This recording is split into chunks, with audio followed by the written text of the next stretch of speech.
Good morning students. Physics की class में आपका हार्दिक स्वागत है। अपन न्यूमेरिकल देख रहे थे लास्ट क्लास में। अब अपन दो न्यूमेरिकल और देखेंगे आज की क्लास में। फिर मैं आपको पीडीएफ के माध्यम से 4 न्यूमेरिकल दूंगा जो आपको खुद को करने हैं। तो देखो, लास्ट टाइम पे अपन ने जो दो न्यूमेरिकल किए थे उसमें एक तो संतुलन वाला था और दूसरा था कि एप्सिलॉन आर वाला। ठीक है। अब उसके बाद में तीसरा क्वेश्चन देखो, सबसे नीचे दे रखा पृष्ठ के, एक 5 गुणा 10 की घात -4 कूलाम आवेश पर 2.25 न्यूटन बल कार्य करता है। उस बिंदु पर विद्युत क्षेत्र की तीव्रता ज्ञात करें। दिखने में तो बहुत सिंपल सवाल है और वैसे है भी सिंपल सवाल, काफ़ी सिंपल है, लेकिन इसका जो फॉर्मूला है अगर वो दिमाग में आ गया तो सिंपल है, अदरवाइज़ घूमते रह जाओगे। तो देखो इसमें क्या दे रखा है। सबसे पहले गिवन देखा करो, 5 गुणा 10 की घात -4 कूलाम, यानी कि इसमें आवेश दे रखा है 5 गुणा 10 की घात -4 कूलाम। क्यों दे रखा है? फिर कह रखा है न्यूटन बल। अब ये बल कौन सा है? वैद्युत बल ही होगा। 2.25 न्यूटन बल कार्यरत होता है। तो विद्युत क्षेत्र की तीव्रता ज्ञात करें। तो सिंपली अगर इसमें अपन देखें तो अपन क्या देखते हैं, इसमें ये देखते हैं कि भाई क्यों दे रखा है, एफ दे रखा है और ई का मान अपन को ज्ञात करना है। तो बेटा देखो, फॉर्मूला आपको करवाया है कि E बराबर एफ अपॉन Q0। तो देखो इसमें सॉल्यूशन में देखो, Q0 बराबर दे रखा है 5 गुणा 10 की घात -4 कूलाम। अब ज़रा अगर यहाँ पे ध्यान से देखें अपन तो बेटा यहाँ पर Q0 लिया है, न कि Q, क्योंकि आमतौर पे क्या होता है कि परीक्षण आवेश को Q0 से ही लेते हैं। तो 5 गुणा 10 की घात -4 कूलाम, फिर F बराबर 2.25 न्यूटन। F यहाँ पर क्या है? वैद्युत बल।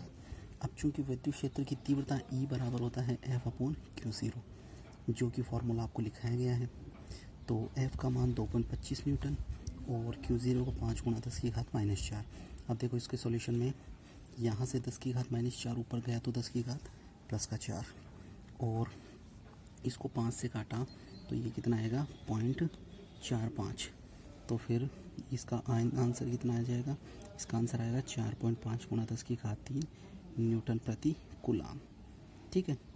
वैसे अगर देखा जाए तो अपन यहाँ से 2 पॉइंट हटाकर नीचे 100 लगा सकते हैं। ठीक है, नीचे 100 लगा कर के इसको आसानी से कैलकुलेट कर सकते हैं, लेकिन इसका आंसर कितना आएगा? 4.5। ये इसमें यहाँ पर थोड़ी सी गलती कर रखी है, तो इस गलती को सुधार लेंगे। पीडीएफ में आपको सुधारा हुआ मिलेगा, लेकिन इस पॉइंट को हटाकर नीचे 2 जीरो और 2 जीरो हटने के बाद ये कटेगा तो 45। अब नीचे 2 जीरो रहेंगी तो ये कितना आएगा? ये आ जाएगा 0.45 गुणा 10 की घात 4। यहाँ पॉइंट यहाँ पर आना चाहिए था, 0.45 गुणा 10 की घात 4। और फिर अगर 1 ज़ीरो कम करेंगे तो 4.5 गुणा 10 की घात 3। देखो यहाँ पर थोड़ी मिस्टेक है, इसमें पीडीएफ में आपको परिवर्तित किया हुआ मिलेगा। पॉइंट हटेगा, नीचे 2 ज़ीरो, यहाँ पर 2 ज़ीरो और साथ में होने चाहिए थे, तो 2 ज़ीरो साथ में होंगे तब कटेगा 45 आएगा, और नीचे भी 2 ज़ीरो होने चाहिए थे, तब जाकर ये सही होता। थोड़ा सा इसमें मिस्टेक है माइनर सी, वो देख लेंगे अपन। तो न्यूटन प्रति कूलाम ये आ गई विद्युत क्षेत्र की तीव्रता। ठीक है। अब अगला, NaCl अणु में Na+ व Cl- आयन की मध्य दूरी 1.28 एंगस्ट्रॉम है। अणु के मध्य विद्युत द्विध्रुव आघूर्ण की गणना करें।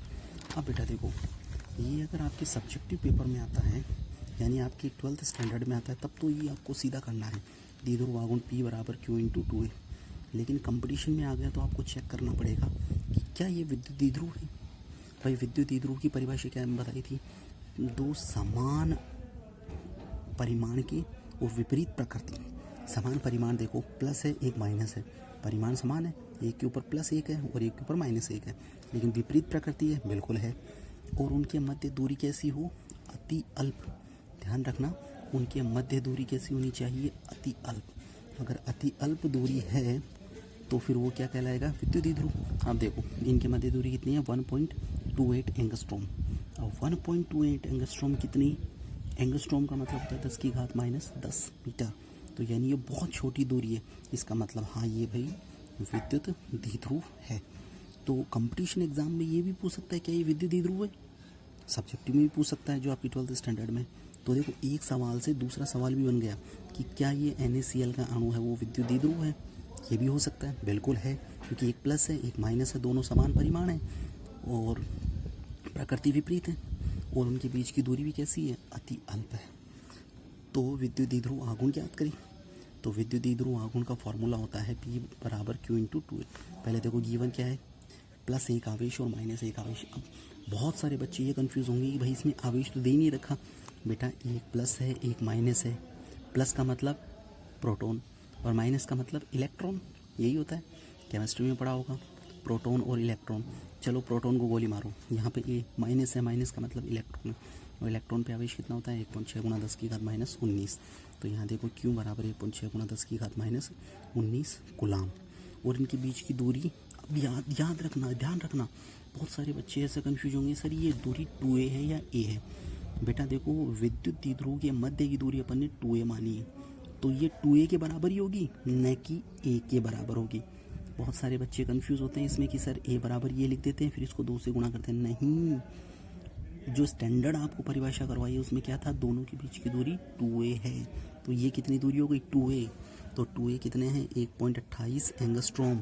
तो 1.28 गुणा 10 की घात माइनस 10 मीटर, एंगस्ट्रॉम को हटाया। तो अब चूंकि P बराबर Q इंटू 2a, Q का मान 1.6 गुणा 10 की घात माइनस 19 गुणा 1.28 गुणा 10 की घात माइनस 10 मल्टीप्लाई किया, तो ये तो हो गया 10 की घात माइनस 29 और ये 2.048 और मात्रा क्या होगा गुलाम मीटर।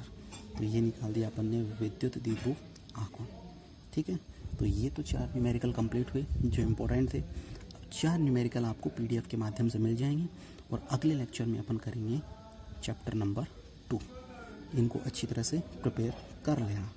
और एक मैं टेस्ट के थ्रू, भाई आप तैयार कर लेना, एक छोटा सा टेस्ट मैं PDF डाल दूंगा उस टेस्ट की, आप घर पे बैठकर अपने स्तर पे उसको हल करना और फिर मैच कर लेना और अपने आप को मूल्यांकन कर लेना, नंबर दे देना और अपने नंबर कमेंट के माध्यम से मेरे को शेयर कर देना।